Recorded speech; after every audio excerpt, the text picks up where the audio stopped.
কেউ বলছেন যে আমেরিকা বোধহয়, বিশেষ করে যাদের পতন ঘটেছে তারা আমেরিকাকে ইন্ডিকেট করে কথাগুলো বলে যে আমেরিকা রেজিম চেঞ্জ করেছে। আমি হলফ করে বলতে পারি আমেরিকার কোন রেজিম বাংলাদেশে করেনি।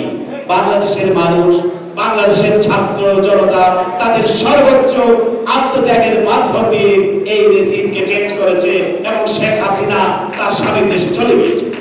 আমি ভারতের পলিটিশিয়ানদেরকে বলেছি, তাদের প্রাক্তন ফরেন মিনিস্টারকে বলেছি, সেদিনও আমি ভারতের বিরোধী দলীয় নেতা রাহুল গান্ধীকে বলেছি, আমি অন রেকর্ড বলতে চাই, আমি বলেছি যে আপনারা শুধু বাংলাদেশের সম্পর্কের ক্ষেত্রে একটি দল এবং একজন ব্যক্তিকে আপনারা বেছে নিয়েছেন এবং সমগ্র বাংলাদেশকে আপনারা প্রতিপক্ষ বানিয়েছেন।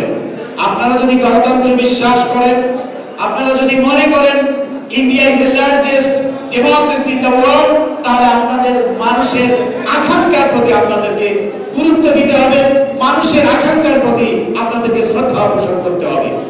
আমি ভারতের সঙ্গে আমাদের সম্পর্ক হতে হবে বন্ধুত্বের, বন্ধুত্ব হতে হবে সমমতের, সমতা এবং সমমর্যাদার ভিত্তিতে। আপনি যদি আমার সুপেরিয়র ভাবেন তাহলে তার বন্ধুত্ব হবে না। অবশ্যই ভারত বাংলাদেশের একটি বড় প্রতিবেশী রাষ্ট্র, 54টি অভিন্ন নদী আমাদের রয়েছে, বিশাল ল্যান্ড বাউন্ডারি আমরা হেল্প করি, আমরা শেয়ার করি, কিন্তু ভারতের সাথে ভারতকে এটা বুঝতে হবে যে বাংলাদেশের মানুষকে, মানুষের হৃদয়কে জয় করতে হবে। বাংলাদেশের মানুষের পেছনে গোয়েন্দা সংস্থাকে লেগে দিয়ে বাংলাদেশের মানুষের মন পাওয়া যাবে না। সুতরাং আপনাদেরকে গোয়েন্দা সংস্থার লোকদেরকে নিয়ন্ত্রণে রাখতে হবে।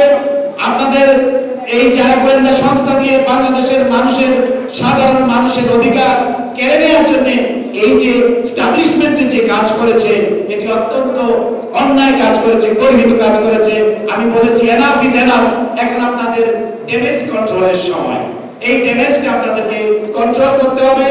এবং আমি রাহুল গান্ধী কিন্তু তিনি একমত পোষণ করেছেন, আমরাও একটা ব্যক্তি বিশেষের সঙ্গে তিনি যেটি বলেছেন, যদি তিনি সরকারে নাই, সরকারে যারা আছে তারা তো আপনারা জানেন তারা কারা, তাদের কিন্তু তিনি বলেছেন যে আমি এককভাবে কোনো ব্যক্তির সাথে, কোনো দলের সাথে সম্পর্ক আমরা করতে রাজি নই।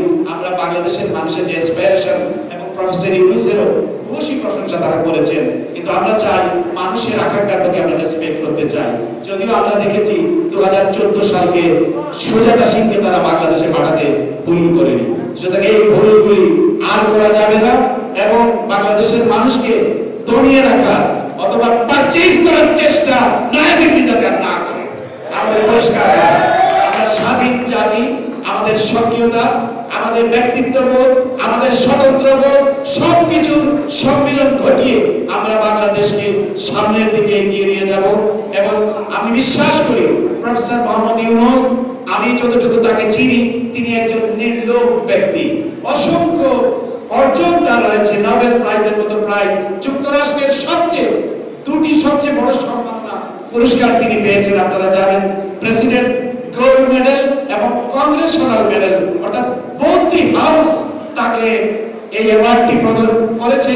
এবং আমি বিশ্বাস করি যুক্তরাষ্ট্রের কংগ্রেস অর্থাৎ সিনেট এবং কংগ্রেস বোথ হাউস তাকে বক্তৃতা দেওয়ার জন্য কংগ্রেসে আমন্ত্রণ জানাবে, আমি এটা বিশ্বাস করি। আমি বলছি না, কারণ যেই কংগ্রেসে যদি নেতানিয়াহু তোমরা বক্তৃতা দিতে আমন্ত্রণ করতে পারো, তোমরা যদি নরেন্দ্র মোদীকে আমন্ত্রণ জানাও, why not professor Yunus? I told them, আমি সেটা তাদেরকে বলেছি। সুতরাং আমরা একটি ভালো জায়গা পেয়েছি, যে জায়গাটিকে আমরা প্রমোট করতে পারবো। আর বাকি যারা আছেন, আমি সকলকে অনুরোধ করব, উপদেষ্টা পরিষদে যারা আছেন তারা অত্যন্ত শ্রদ্ধেয় ব্যক্তিত্ব, তারা তাদের প্রফেশনে অত্যন্ত ভালো দক্ষতার পরিচয় রেখেছেন, কিন্তু আপনাদেরকেও মানুষের পালস কিন্তু রিড করতে জানতে হবে। মানুষের অনুভূতি দিয়ে আঘাত দেওয়া যাবে না। এই 15 বছরের দুঃশাসনের বিরুদ্ধে যারা লড়েছে, যারা গুম হয়েছে, খুন হয়েছে, তাদেরকেও আপনাদের অ্যাকাউন্টে নিতে হবে। অবশ্যই ছাত্র জনতা যাদের রক্তে আমরা সফলতা অর্জন করেছি, সেই সঙ্গে সঙ্গে যে গুম হয়েছে, যে পরিবারটি খুন হয়েছে, বেগম খালেদা জিয়ার মতো প্রধানমন্ত্রী, যিনি সারা বাংলাদেশে নির্বাচন করে জয়ী হয়েছে। অনেক মিডিয়া আমাকে বলে, যখন আমি প্রশ্ন করতাম বলতো খালেদা জিয়ার সহকারী প্রেস সচিবের প্রশ্নের জবাবে অ্যাডমিরাল কিরবি এটা বলে। প্রথমত হলো প্রেস সচিব হিসেবে আপনি কি সেখানে যেতে পারবেন? আর বেগম খালেদা জিয়ার সহকারী প্রেস সচিব আমি ছিলাম না, আমি ছিলাম বাংলাদেশের নির্বাচিত প্রধানমন্ত্রীর সহকারী প্রেস সচিব। সুতরাং তিনি নির্বাচিত ছিলেন 2006 সালে। এটি আমার, আমি এই অংশটিকে আমি গর্বের অংশ মনে করি, করার জন্য